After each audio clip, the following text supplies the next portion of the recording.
Heç nə etmək istəmirsən. Səbəb tənbəllik deyil. Əsl səbəbi deyim, bunun arxasında duran 3 psixoloji səbəb var. Birinci səbəb dopamin tükənməsi. Telefon, sosial media, ard-arda sürüşdürülən reels videolar.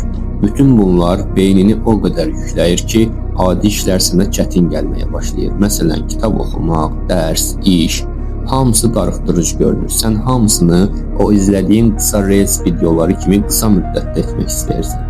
Artıq sənə kitab oxumaq çox darıxdırıcı, sıxıcı gəlir. Səbəb nədir?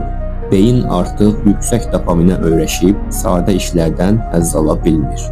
İkinci səbəb mental yorğunluq. Bədən yorulmur, amma beyin yorulur. Sən gün ərzində özünü düşünmədən o qədər şeyə məruz qoyursan ki, informasiyalar, mesajlar, videolar, stres, bütün bunlar sonda heç nə istəmirəm hissi yaradır. Üçüncü səbəb gecikmiş özünə qayğı. Sən uzun müddətdir özünü dinləmirsən. Daxilə baxmaqdan qaçırsan. Hamının dərdinə baxırsan bircə özündən başqa. Beyin də nə edir? Səni dayandırır. Dur, nəfəs al, özünə bax, siqnalını verir. Ona görə də özünü tənbəl sanma. Sən sadəcə yorulmusan və bəzən ən motivasiyalı addım biraz dayanmaqdır. Nəfəs alırsan, beynini sakitləşdirirsən, sonra da davam edirsən.